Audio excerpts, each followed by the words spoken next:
네, 조금 전 본방에서 인사는 드렸기 때문에 두 분 인사는 따로 또 뭐 다시 안 드려도 되겠죠? 네, 앞서 했던 이야기를 좀 더 이어가는 걸로 하겠는데요. 잠시 광고 나가는 사이에 한동수 변호사님께서 또 중요한 점을 제기를 해주셨습니다. 김건희 씨가 출석해서 조사를 받는 데는 다른 목적이 있을 수도 있다. 이런 지금 그 진단을 해주셨는데 어떤 내용인지 좀 여기서 현재 이제 그 김건희 특검이 얼마만큼의 그 범죄 사실과 관련 증거를 확보하고 있는지 탐지해 보려고 알아보려고 그거는 윤석열 검찰총장도 당시 그랬거든요. 그 피의자 출석 그 거부하는 사람에 대해서 뭐하러 조사를 하냐 바로 기소하면 되지. 왜냐하면 그 피의자 신문을 통해서 수사 정보가 노출이 되고 그쪽에 그 알아간다는 거죠. 그래서 그런 것들은 불필요하다라는 의견을 한 것도 있거든요. 그럼 김건희도 이제 이리저리 뭐 각종 수많은 비즈니스를 해온 사람이기 때문에 특히 뭐 이 검사 등 법조인 많이 상대해 본 사람이라 이렇게 떠보고 이 사람이 무엇을 알고 있는지 이런 부분들을 알아내려고 온갖 그 촉수를 발휘할 겁니다. 그러면 그걸 또 특검도 알고 있을 거 아닙니까?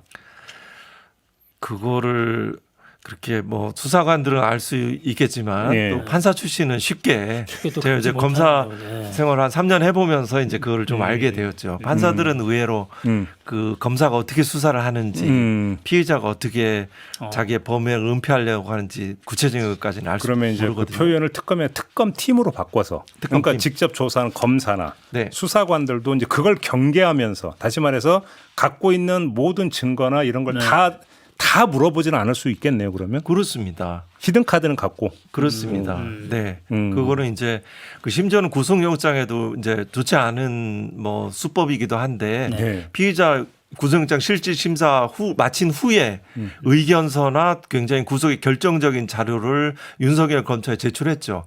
나중에 그 영장 담당 판사가 발부해 놓고 속았다. 뭐 이렇게 표현하는 것들을 전문을 통해서 제가 들은 적도 있거든요. 근데 여기서 그렇게 말씀하시니까 되게 궁금해지는 게 다시 나오는데 윤석열 전 대통령의 속옷 저항이 아니 자 일단 지금 체포 재집행은 미뤄졌잖아요.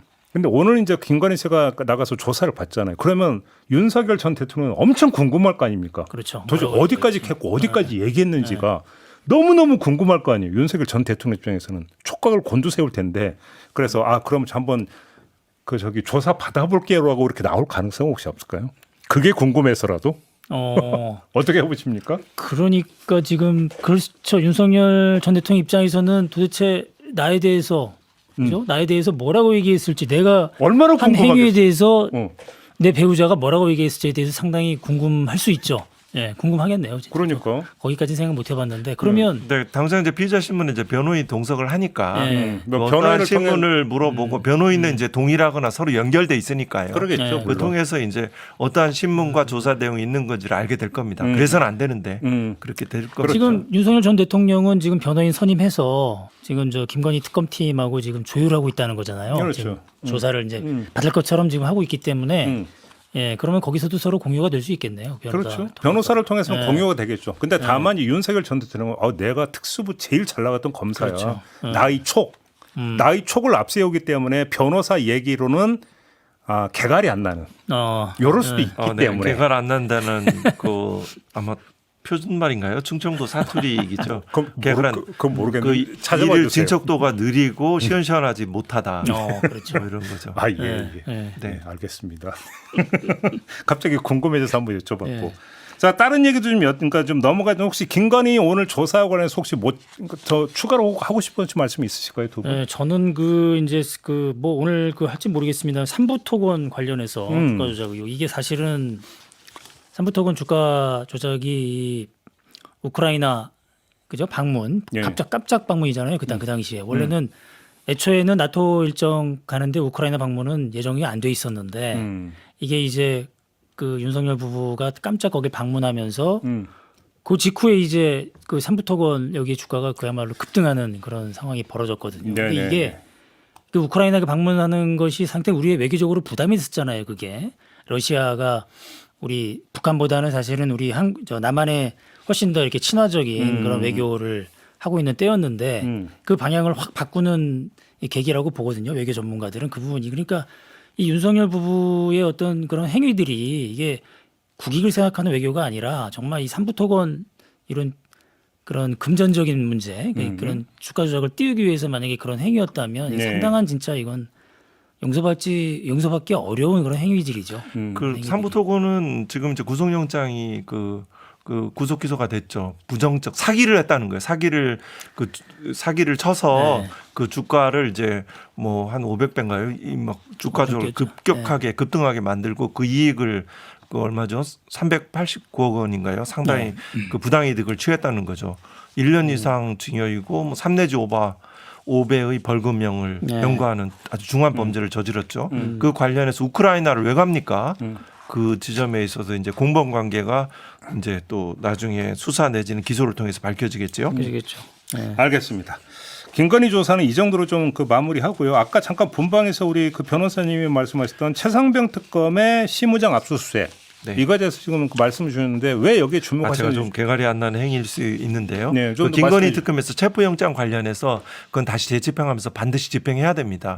그때 임의적으로 출석 불응하면 그 실력 행사에서 물리력 행사에서 집행해야 됩니다. 윤석열 법의 엄정함. 체포영장 네. 집행 예, 얘기하는 김건희 거죠? 특검에서 그거는 결국은 검찰 개혁의 입법과 그 실행 과정과도 연결됩니다.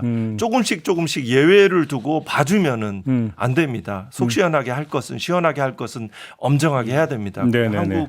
한국 법치주의의 근간입니다. 네. 그렇게 하고 네.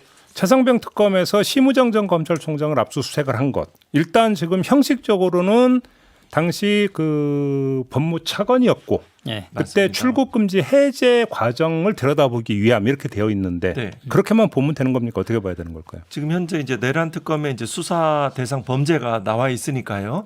당시에 이제 그 뭐 전직 최상병 검사였죠. 특검. 이노공 법무 당시 차관이 그 누구죠? 그 이종섭에게 네. 뭐 네. 출국금지 해제 신청서 파일을 전송해주고 맞아요. 그 후로 들어온 심우정 그 차관이 결국 출국금지 해제 관련해서 그 역할을 했다는 그 혐의인 거죠. 네. 그건 이제 범인 도피인 거죠. 범인을 아주 중요 피의자잖아요. 네. 핵심적으로 윤석열이 당시 국방부 장관 그 이종섭에게 지시를 한 거잖아요. 중요 피의자 범죄를 저지른 피의자를 발견 체포를 곤란하게 한 행위를 한 거잖아요. 자기가 공범을 자기가 저쪽으로 외국 대사로 보낸 거예요. 그러니까요. 그죠? 그런 범죄에 관여했다는 거죠. 그 사실을 몰랐을까요? 심우정이? 박성재가 몰랐을까요?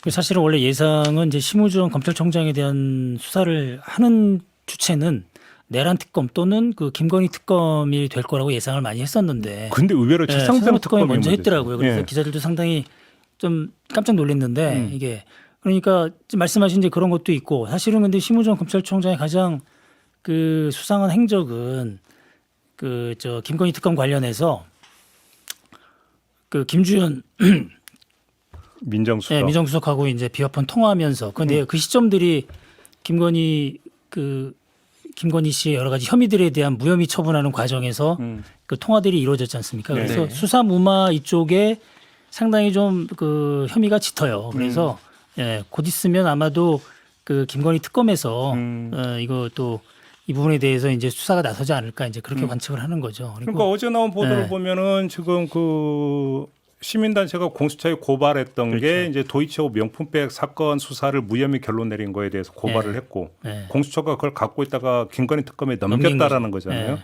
그럼 결국은 만약에 도이치 사건에 대해서 김건희 특검에서 어떤 판단을 내리면 이건 세트잖아요. 그럼 검찰은 그때 왜 그런 무혐의 결론을 내렸는가? 이거에 대한 조사도 세트로 이루어져야 됩니다. 세트로 이루어지겠죠. 그런 그렇게 부분이. 예. 네, 맞습니다. 또 기본적으로 이제 그 기본적인 전체적인 범죄 행위들을 세계 특검을 이해할 때는 김건희와 윤석열은 공모 공동 정범이다. 그 아주 포괄적인 공범 관계에 있다. 돈이 되는 모든 범죄 행위에 같이 공모했다라는 그런 것들 아주 중요한 정황 사실을 가지고 그 상식과 경험칙에 비추면 충분히 사실 인정 가능하거든요. 네. 근데 저는 하나 궁금한 게요. 자, 최상병 특검을 해서 심우정 전 검찰총장에 대해 압수수색을 해서 뭔가를 압수를 했어요. 그러면 그 압수물을 다른 특검하고 혹시 공유할 수 있나요? 협조할 수 있죠. 예, 그렇게 협조를 해서 공유한다는 건데, 근데 아마 압수 대상이 좀 다르겠죠. 그죠? 물론 다르게. 네, 근데 다르겠는데. 공통된 게 예를 들어서 있다. 있다면, 만약에 예를 네. 들어서. 그런데 그러면 다른 특검에서 영장 발부해서 압수한 것을 그러니까 그런 또 다른 특검에서 증거 자료로 활용할 수 있나요? 그거는 이제 그 피의 사실과의 관련성들을 좀 법원에 비교적 엄격하게 보는 입장이기 때문에 그 압수수색 영장 이제 휴대폰이죠. 압수수색 영장에 대해 적시된 기재된 그 피의 사실과의 관련성이 없는 또 다른 뭐 이렇게 할 때는 별도의 그래서 통상 압수수색 영장을 또 별도로 받습니다. 네. 그렇죠. 네. 그렇게 되는 거죠. 네, 그렇게 해서 또 증거 능력 부분도 신경을 씁니다. 알겠습니다. 네. 자, 특검 수사는 이 정도로 좀 하고요. 개혁 문제로 좀 넘어갔으면 좋겠는데 정청래 더불어민주당 대표가 되자마자 세계 개혁특위 위원장을 임명을 했습니다. 검찰개혁, 언론개혁, 사법개혁. 자, 검찰개혁 관련해서 민영배 의원을 지금 위원장으로 임명했고 드라이브를 걸겠다라고 하는 건데 어떤 안이 좀 도출이 될까라고 전망을 하십니까, 두 분은? 예, 그 오늘 오후에 아마 그 TF 민영배 위원장이 맡고 있는 그 TF의 구성에 대한 발표가 있을 것 같아요. 어제 네. 보니까 그런 움직임이 있는 것 같은데 그러니까 이제 그 민주당의 의원들 뭐 내부 민주당 내부에 5명, 뭐 외부 5명 이런 식으로 아마 이제 TF를 구성해서 바로 이제 착수하겠다는 건데 지금 보면은 그 조국혁신당 안과 이제 민주당 안 두 개에서 그 교접 그러니까 교집합적인 것들을 가지고 이제 추진하는 그런 모양새인데 약간 두 그 당의 그 입법들이 좀 달라요 내용들이. 그 핵심은 이제 국가수사위원회라는 기구를 둘 것이냐 말 것이냐 이런 문제들이 있고 그 다음에 좀 더 디테일을 들어가다 보면은 이제 형사소송법에 있는 그 검사의 수사권 조항이죠. 196조인가요? 195조.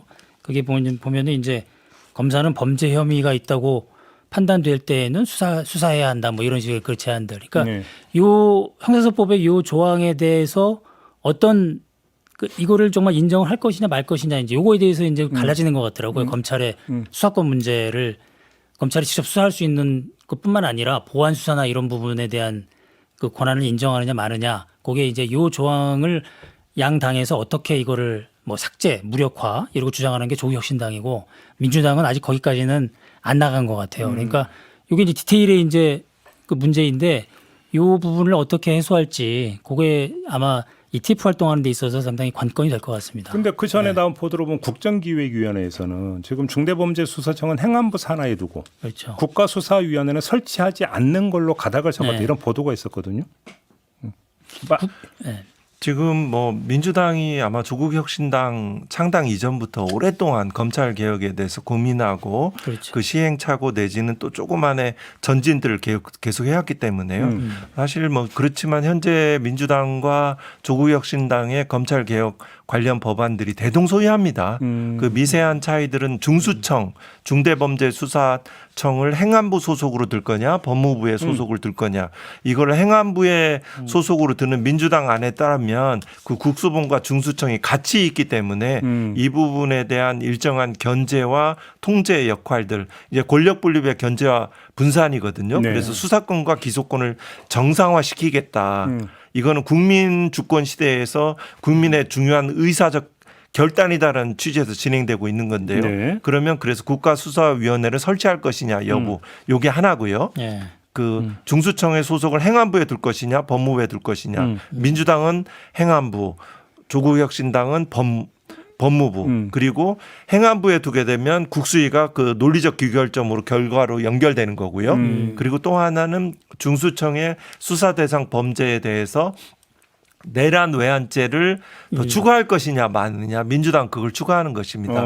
그리고 그래서 전체적으로 보면 대동소이합니다. 네, 그래서 안들은 상당히 좁혀져 있는 것으로 이렇게 보입니다. 그래서 아마 그 정청래 새 대표가 그 귀경길이 아닌 귀성길에 검찰청 폐지 뉴스를 듣게 될 것입니다라고 얘기했지 않습니까? 그 보도로 네. 민영배 위원장은 8말 9초에 네. 그 민주당 그 법안을 발의할 거다. 당론으로 돼서 이제 민주당 안을 그렇습니다. 8말 9초 이 얘기를 했더라고요. 네. 네. 근데 이제 그 또 하나가 이제 그 저희도 잠깐 짚은 적이 있는데 그러니까 검찰의 보안 수사권을 주느냐 마느냐.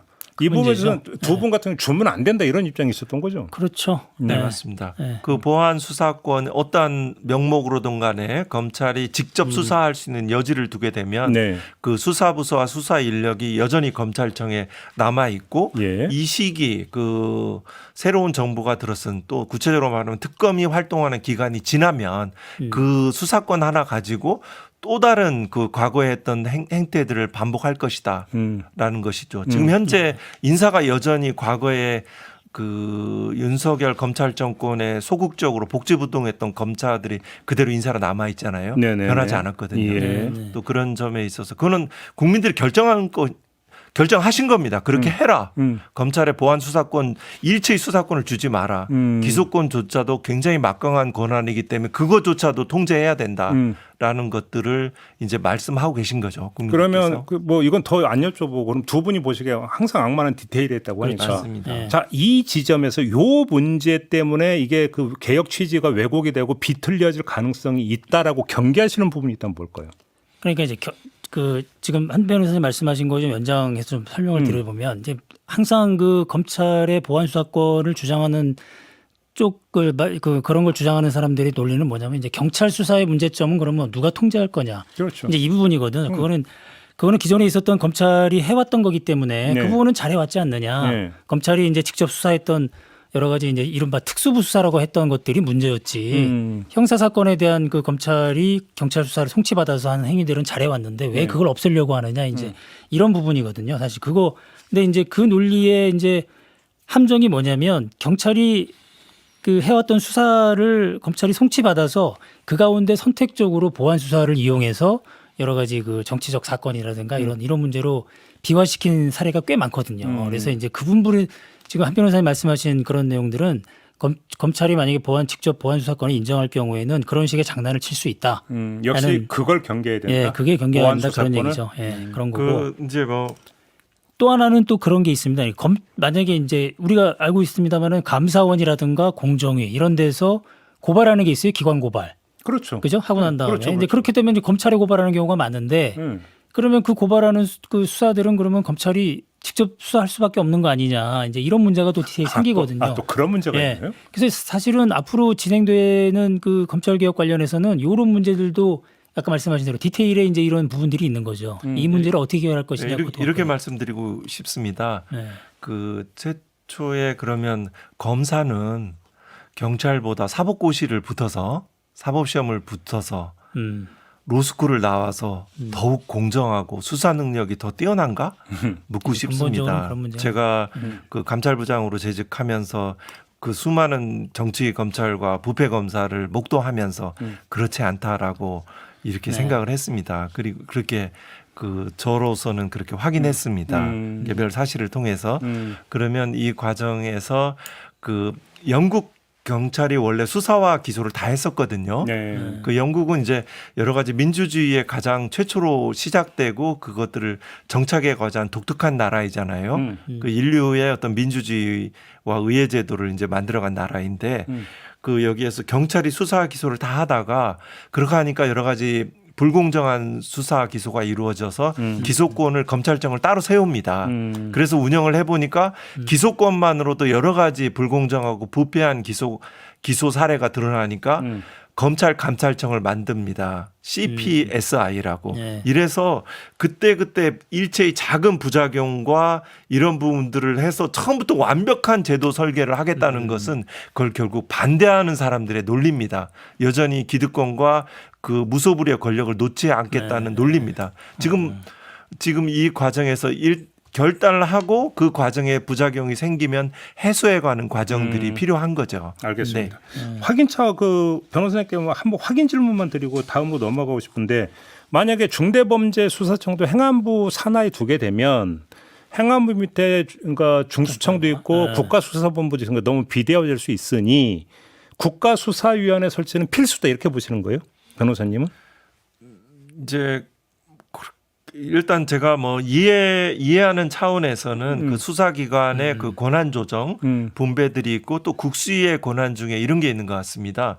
불기소 처분에 대한 그 이의 신청 절차들을 국수위에서 이렇게 처리하겠다는 겁니다. 사실은 그 불기소하는 거 기소할 거를 불기소해서 봐주는 수사들은 굉장히 중요한 의미를 갖거든요.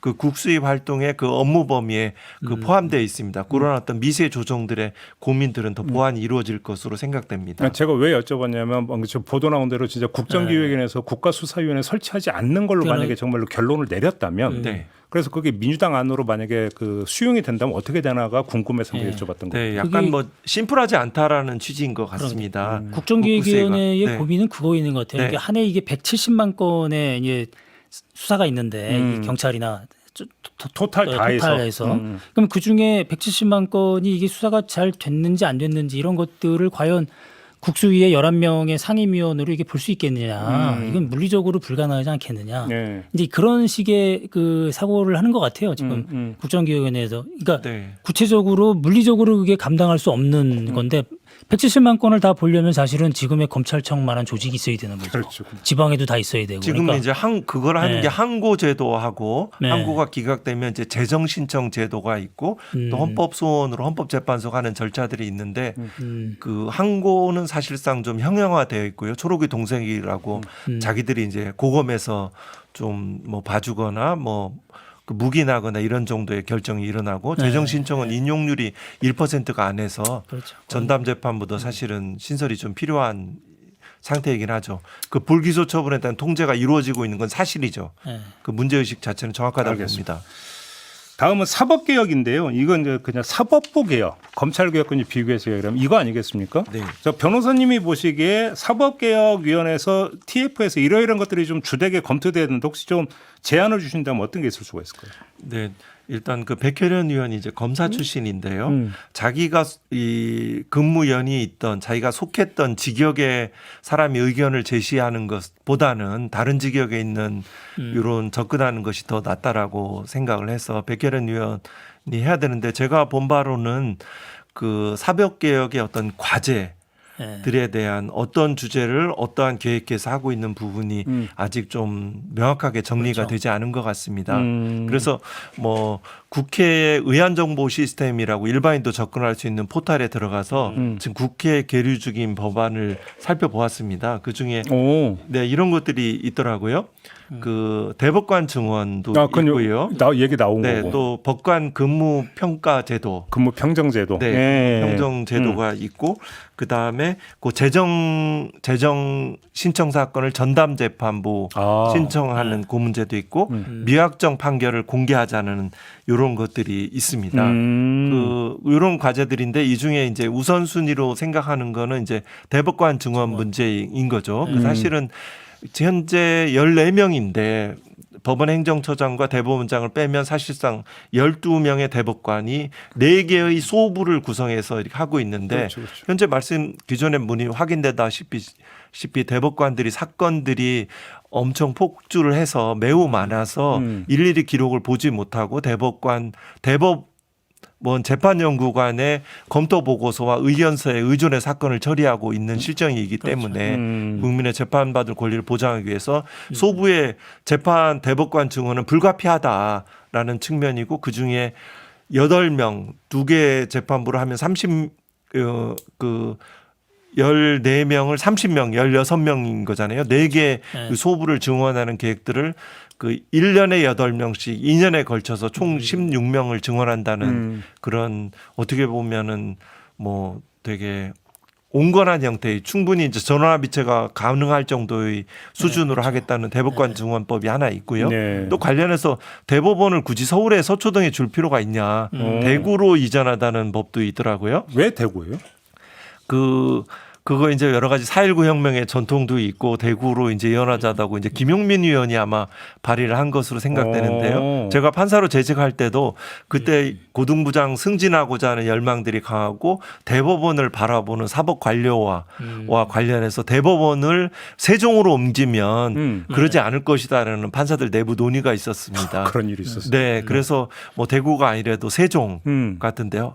이렇게 이전하는 것도 생각할 수 있을 것 같습니다. 또 뭐 디테일하게는 뭐 법정의 구조를 바꾸자는 법도 있더라고요. 아, 법대를 법정 같은 높이로 들어가서? 하자. 네. 네. 법대가 좀 위에 있고 양쪽에 검사석, 피고인석 이렇게 있잖아요. 네, 그렇습니다. 아 근데 법대를 높일 이유가 있느냐? 네, 그렇게 하자는 논의도 이제 네. 그건 이제 형사소송법하고 이제 그 관련되는 법을 이제 개정하면 되는 사항인데. 외국은 어떻게 돼 있어요, 법정이? 그 미국에는 구조가 우리랑 틀립니다. 영화에도 보셨을 텐데요. 그 판사가 있고요. 법대가 약간 높은 것 같긴 합니다. 그리고 그 밑에 이제 서기라고 하는 재판 직원이 있고요. 특이한 점은 이쪽 검사하고 이쪽에 피고인들이 있고 검사가 같이 법 앞을 바라봅니다. 나란히 옆에 앉아 있는 네, 우리나라처럼 거죠. 마주보고 마주보지 앉는 않게. 네, 이거는 이제 검사들이 그렇죠. 반대해서 그런 거거든요. 이 마주 봐야 되거든요. 이것도 법을 반드시 개정해야 됩니다. 이렇게 마주보고 근데 그 구조를 바꾸는 것도 법률 개정 사항이에요? 네, 법률 개정입니다. 그건 뭐 오. 그게 원래는 그때 이제 검사 출신 국회의원들이 많아서 반대를 하기 때문에 법사위에 그렇죠. 반대를 했는데 이렇게 같이 마주 봐야지 이쪽에 또 배심원들이 이쪽에 있습니다. 네. 아, 그 배심원이 있으니까. 네, 네. 그렇죠. 배심원과 지금 이제 판사들이 이 검사들의 태도, 증인의 태도, 피고인의 태도를 바라볼 수 있게 마주보게 이런 그러면 형태로. 지금 우리나라도 국민참여 대체가 재판이 진행이 되잖아요. 네, 네. 그러면 그 법정은 어떻게 돼 있어요? 거기서는? 그거는 이쪽에 돼 있고 그냥 국민참여 배심원에 해당하는 분들이 여기 있고 그다음에 그 옆에 이제 검사가 있고 검사는 네.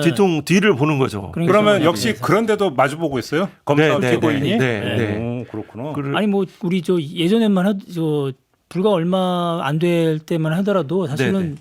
피고인이 가운데 있었잖아요. 왜?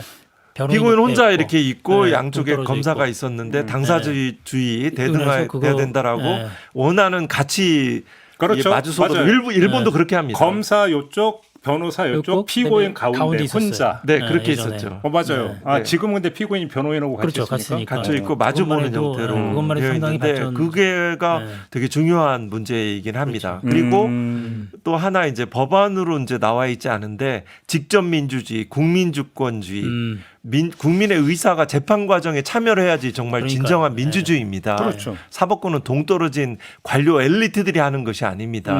재판해야 진정한 주권입니다. 네네네. 이 과정에서 국민 참여할 수 있는 그 기회들을 재판 과정에 네. 어떻게 넓히느냐.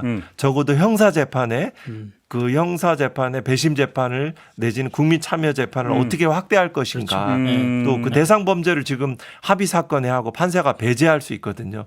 지금 이걸 효능감이 떨어진다는 이유로 잘 안 하고 있는데요. 네. 이 부분에 대한 고민들을 좀 함께 하셔갖고 좀 했으면 좋겠습니다. 그렇다고 해서 그렇죠. 사법개혁에 네, 사법개혁의 중요한 방향성입니다. 이 과정. 이건 어떻게 보세요? 그 대법관 증언 이야기가 나왔을 때 어떤 분이었죠? 대법관 증언 이전에 일선 판사 정언부터 좀 들려라. 그 이 이제, 주장 나온 적이 예, 있었잖아요. 김선수 전 네. 대법관이 네. 이제 공감하세요? 그 네, 주장에는? 공감합니다. 제가 그냥 판사 출신이어서 그런지 모르겠지만 지나치게 성실합니다. 아침부터 그러니까 계속 부장 승진하든 뭐 계속 일은 점점 그 업무량들은 줄지하고 네. 아침부터 밤까지 그냥 일주일에 네. 재판 있고 재판 기록 검토하고 판결문 쓰는 작업들을 지나치게 처리를 해 나가고 있거든요. 물론 뭐라고 표현해야 될까? 평온합니다. 뭐 신문 언론과 동떨어져 있기도 하고 때로 평온하긴 한데 누가 뭐 내부적인 간섭도 없고 이럴 과거에는 그랬으니까요.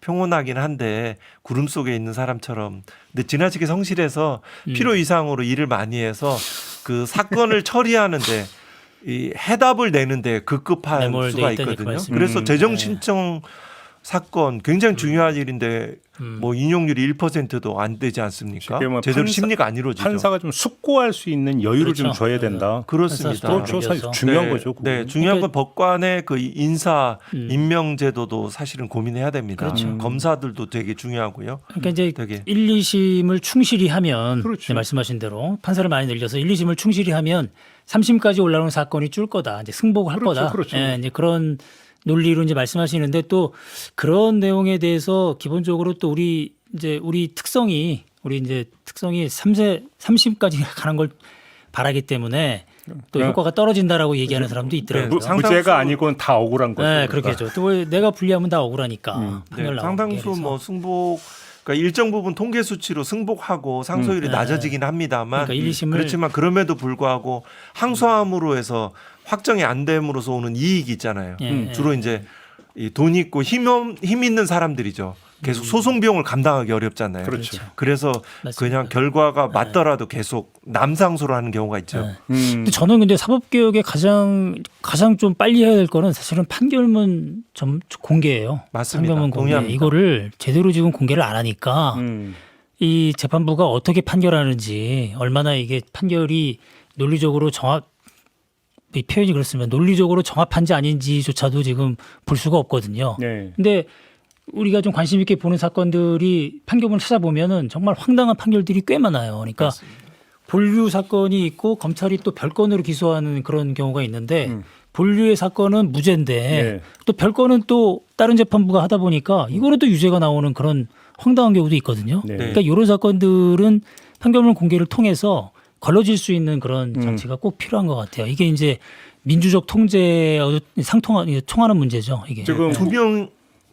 투명해야지 그렇죠. 공정하고 투명해야지 부패가 없어집니다. 네. 그래서 이 그 판결문 공개 지금 뭐 사실 가사 재판이나 일부 일정한 경우를 외엔 다 공개되거든. 해야 하는 거 해야 되는 마땅하거든요. 거죠. 특검 네. 판결 모두 공개하거든요. 네. 문제 없거든요. 그렇죠. 공개를 해야지 투명해져야지 그 이상한 부패들이 생기지 않습니다. 근데- 그 수사 기록, 형사 기록도 전자소송화돼서 공개돼야 됩니다. 미국 같은 경우도 기록도 다 보고 알겠습니다. 공개되거든요. 판결문 얘기했으니까 쓸데없는 질문 하나만 드릴게요.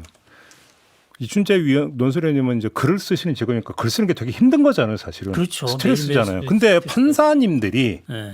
그 많은 사건의 판결문을 쓴다는 것도 엄청난 그 중노동일 것 같은데. 네. 그래서 쓸데없는 궁금증이 혹시 컨트롤 C, 컨트롤 V, 복붙 네. 뭐 혹시 이런 것도 좀 하십니까? 판결문 복불 할 때? 하급심 판결들을 간혹 보긴 합니다. 있어요? 근데 저는 그렇게 하지 않았습니다. 아 물론 저는- 변호사님이라 네. 그랬겠고 뭐 네, 네, 네. 혹시 그런 사례가 조금이라도 있었나 싶어서. 네, 네. 일선에서. 동종 유사산과 선례들을 그대로 따라가는 경향. 그러니까 이름이랑 뭐 그대로. 이런 것만 바꿔갖고 네, 네. 그죠? 그래서 그런 게 예, 있긴 간혹 있어요? 이제 오류가 있을 정도로. 검찰 공소장 예전에 보면 그대로 이렇게 그 범죄 사실은 네. 그냥 그대로 그냥 갖다 그렇지 붙이는 물론 게 그런데 과거부터 이제 해왔고요. 판단까지도 네. 예, 이거는 검찰이 발표한 내용하고 이게 비슷하게 가는구나라고 의심되는 판결문이 상당히 많아요, 사실. 혹시 네. 이제 네, AI가 하급심 나와서 혹시 비슷하는. 판결문 AI 보고 쓰라 뭐 이런 거는 안 되는 거죠? 그거 절대 있으면 안 되는 네, 거죠? 있어서는 안 되죠. 판단 작용은 인간의 혹시- 작용이니까요. 혹시 근데 그런 일이 발생할 소지는 조금이라도 있다고 보세요? 가능성은 네, 배제할 수는 없습니다. 그래요? 네. 네. 아니 뭐 특히 이제 과거에 판례나 이런 거 찾는데 비서로 활용하는 건 가능하죠. 그 그런 판례 거. 찾는 거에 당연히 상황 가능하죠. 그런 건데. 네. 네, 무슨 AI에서 이제 사건 판례 번호까지 음. 자기가 임의로 없는 허구의 사건 번호를 만든다고 이렇게 들었습니다. 그렇습니다. 네. 근데 그 판례를 찾으면 없는. 예. 이런 어. 대로. AI가 네. 이미 이제 그 발표 기사 같은 거 다 그 기사 써준다는 건 제가 이 그죠. 부문이고 네. 그거는 이제 네. 그죠. 알겠습니다. 쓸데없는 거죠. 갖고. 아니 굉장히 중요한 문제입니다. 그래요? 네, 판사들이 실제 어떻게 판결을 쓰고 어떤 판단을 하는지 중요합니다. 제가 알겠습니다. 공모공동정범을 이야기한 것은 기본적인 범죄의 성격을 이해하고 이런 부분들이 아주 중요한 그 정황 사실에 대한 정보를 통해서 그 분석을 통해서 이루어지는 그렇죠. 것이거든요. 네, 인간의 판단해야 되는 거죠. 고도의 판단 작용이거든요. 알겠습니다. 네. 근데 우리 변호사님 보시기에 사법개혁 같은 거 약간의 좀 숙성이 더 필요해 보인다 이런 말씀이신 거죠? 정리를 하면. 아, 그는 이제 우리나라 정확하게 말하면 저 오권 분립이죠. 헌법재판소하고 중앙선관위가 있으니까 네. 권력 분립의 원칙하에서 사법권을 존중해야 되지만 그렇지만 지나치게 신중하거나 불간섭으로 가는 것은 그 기본적인 국민 주권 민주주의에 반하기 때문에 이 과정에 대해서는 좀 더 그 과감하고 정확하게 들어가야 됩니다. 재판으로 인한 피해 그 절망감들은 정말 헤아릴 수가 없습니다. 그럼요. 오판의 폐해들은 정말 대단합니다. 인생에 걸린 건데요. 그렇죠. 그렇습니다. 인생, 네. 그 가족 대단합니다. 그다음 아마 이제 그 좀 약간 검찰 개혁에 비해서는 상대적으로 뭔가 좀 정리가 안 돼 있는 네. 느낌이다라고 아까 말씀을 주셨는데, 네. 근데 어차피 정청래 대표는 3개월 안으로 정광석화와 같은 계획을 이야기를 했었는데 네. 그 기간 안에 그러면 사법개혁안까지 딱 이렇게 가지런하게 정리해서 도출돼서 처리까지 되는지 이걸 좀 봐야 되는 거죠. 검찰 개혁은 완성되리라고 봅니다. 그리고 법안 언론 통과를 그러니까 법안 통과를 추석 전까지 네, 하겠다는 법원 얘기죠. 통과 그렇죠. 네. 그게 이제 그때부터 시작이에요, 대통령이 사실. 말씀하신 그 얼개 구조 그렇죠. 입법에 관한 문제이고요. 추석 전에 그 가능한 신속히 빨리하겠다는 장관의 그 언명도 다 같은 취지의 맥락인 거죠. 그런데 이제 사법개혁은 지금 여러 가지 주제 정리 이런 부분들이 그 세부적인 내용이 되어 있지 않기 때문에 지금 뭐 가능한 부분은 이제 대법관 증언법이라든가 또 몇 가지 근데 법안들이 있지 않습니까? 네. 법관 근무평정 뭐 이런 것들은 평가에 또 되게 민감하거든요. 또 그렇기 때문에 다만 이제 거기에 대해서 이제 그 국민들이 참여를 그러니까 이 그분들이 좀 이렇게 반영이 되지 않았다는 점은 아쉽습니다. 그게 관건이에요. 네. 일반 뭐 예를 들어 선거인 무작위로 추첨된 국민들이 사실 법률가 단체 전문가라는 분보다 훨씬 더 상식적이고 정확한 의견을 제시할 수 있거든요. 네. 알겠습니다. 오늘 이야기는 좀 이렇게 마무리해야 될 것 같네요. 두 분 뭐 본방부터 연장 방송까지 고생 많이 하셨습니다. 수고하셨어요. 네. 네, 감사합니다. 고맙습니다. 네, 저도 물러가겠습니다. 고맙습니다.